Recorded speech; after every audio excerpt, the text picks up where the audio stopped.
Thorfinn was initially going to escape with Einar, but he decides that he can't just abandon Snake and Sverkel and let them die after they took care of him and helped him out. He also wanted to stop the violence that killed Arnheid. This leads Thorfinn to try and meet Canute and negotiate, but Drought refuses to let him see the king. In order to appease their violent hearts, Thorfinn gets them to agree to allow him to see the king if he withstands 100 punches. He does this by using his experience as a warrior to lighten up the hits of each punch. At the beginning, everyone was laughing at Thorfinn, but as it finished, everyone stood quietly, looking in acknowledgement as they are in the presence of a true warrior.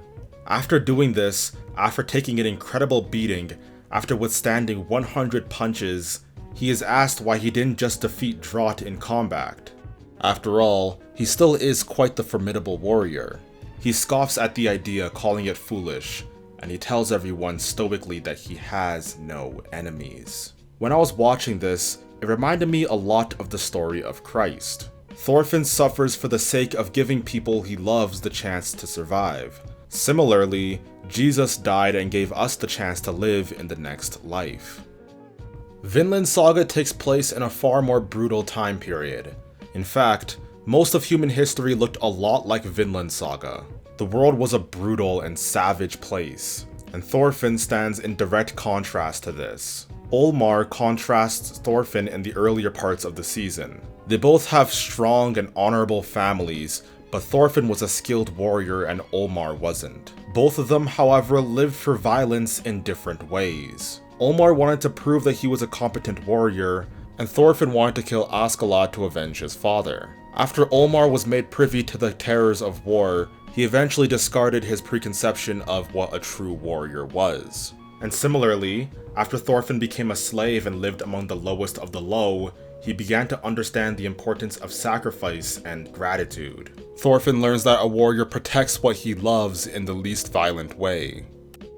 In 1986, the American Medical Association published an article titled "The Physical Death of Jesus Christ." It details the entire process of Jesus' trial and death on the cross. In Luke chapter 22 verse 44, it is written that Jesus was in such great anguish that he began sweating blood while praying. Jesus, knowing everything, was filled with such overwhelming anxiety that he began to literally sweat blood. This is a condition recognized as hematidrosis, which is caused by a large amount of stress. Before being nailed, he endured whipping so severe that it lacerated his skin and caused internal injuries. The whips used had leather handles with iron balls and sheep bones used as lashes. The balls created internal injuries while the bones ripped open his flesh. After this, he had to carry a 165-pound or 75-kilogram cross for 600 meters or 0.37 miles. Most men would have died from this due to blood loss, but this was just a build-up to the actual crucifixion.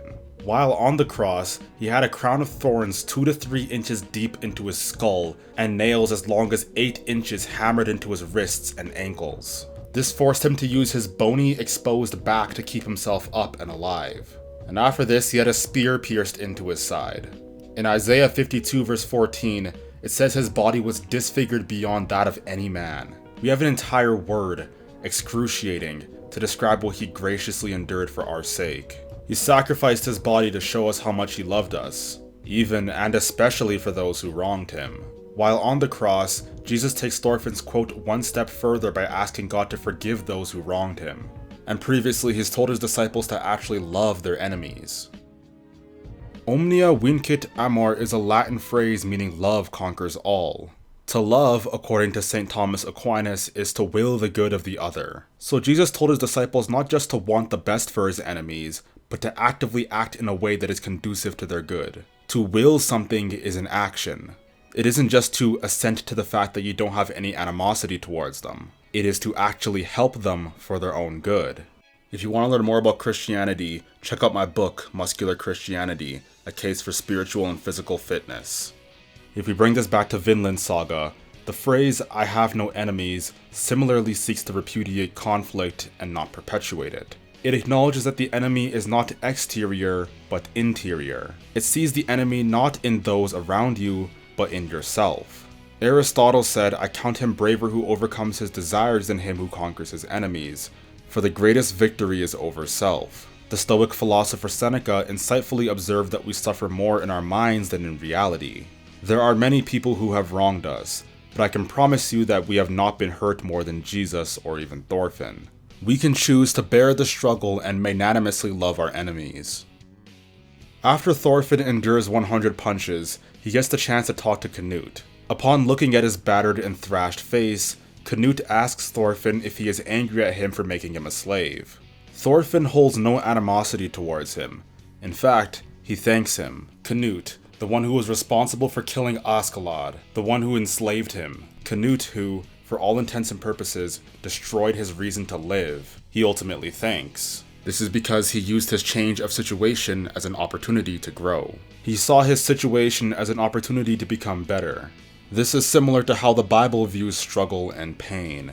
James chapter 1 verse 2-4 says, "Consider it pure joy, my brothers and sisters, whenever you face trials of any kinds, because you know that the testing of your faith produces perseverance. Let perseverance finish its work so that you may become mature and complete, not lacking anything." It also reminds me of Marcus Aurelius telling us that the obstacle is the way. In other words, you can think of the challenges of life as an opportunity for us to grow in virtue. Thorfinn no longer has enemies, and he counts his trials as blessings. And this, I believe, is what it truly means to have no enemies. Canute, on the other hand, plans to become a violent Viking dictator. He wants to have everyone under his thumb and rule over everyone.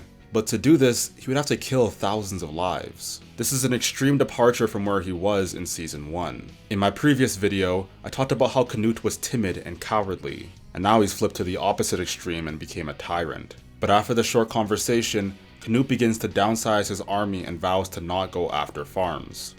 Earlier in the season, Thorfinn had a dream that he was in Vinland with his father and never knew anything of war, only to have it interrupted by the reality of his past. We cut to a vision with him as a teen with a dagger through Einar's neck, metaphorically symbolizing the person he still sees himself to be after hitting someone and choosing violence earlier in the season. He still sees himself as his young, vengeful self. After this, he gets sunk down into Valhalla. This is a place with nothing but violence. Thorfinn tries to escape, but he can't. Askeladd then appears and tells Thorfinn that all the people who are down there fighting are people that he previously killed. He's then told that he can't let go of the people on his back, but he has to climb out with them. Later on in the season, Einar gets mad at Snake for being partly responsible for the death of Arnheid. This was a similar situation that led to Thorfinn's first punch. But this time, instead of hitting the person who did the wrong, which in this case would be Snake, Thorfinn hit Einar and the conflict was diffused. So why did Thorfinn do this, and why didn't he get visions of violence again? This is because Thorfinn knew that hitting Einar would result in the least amount of bloodshed. He first tries to pull him away, but after he realizes that it won't work, he forces Einar to stop by punching him. This shows that violent physical confrontation can be used to sometimes build character. With this in mind, after the war, Thorfinn and Einar, with their respective experiences, vow to create a world where people are happy, a world where people don't have to fight or be slaves. Because everyone has human dignity, and no one ought to go through that.